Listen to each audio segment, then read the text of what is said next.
আসসালামু আলাইকুম প্রিয় দর্শক, আপনাদের সামনে আরেকটি গুরুত্বপূর্ণ নিউজ নিয়ে হাজির হলাম। দৌলতদিয়া ঘাটে পদ্মা নদীতে এক বাস নিয়ন্ত্রণ হারিয়ে পড়ে গেছে।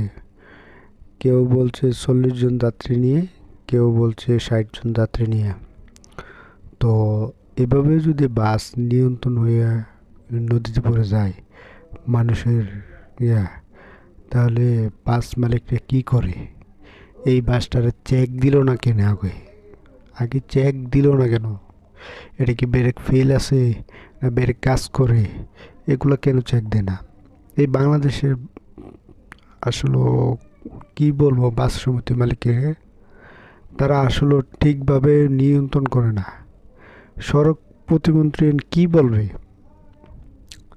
এই যে এইগুলা যে কাজ হয়, এগুলো ঠিক যে এগুলা আপনার বাস মালিকরা এই দুর্ঘটনা হচ্ছে এই বেশি, এবার ঈদে একবারে বেশি হচ্ছে দুর্ঘটনা। এত কেন রে ভাই? এগুলো তো সরকারের উপর চাপ পড়ে। এগুলো বাস মালিকরা এগুলা আপনারা চেষ্টা করবেন নিয়ন্ত্রণ করার জন্য।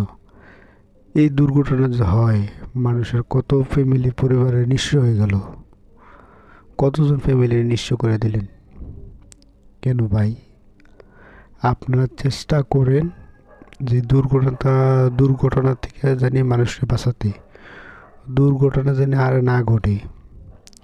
বাস মালিকরা আপনারা চেষ্টা করেন, ড্রাইভাররা বলবেন যে ব্রেক ফেল কাজ করে কিনা, এগুলা সতর্ক মোবিল টোবিল সব চেক দেওয়ার দরকার। কতগুলো মানুষ মারা গেল। হে আল্লাহ, তুমি এই মানুষগুলোর জান্নাতের ফেরদৌসে নিয়ে যেও, আর যারা বাঁচছে তারা সুস্থতা দান করে দিও।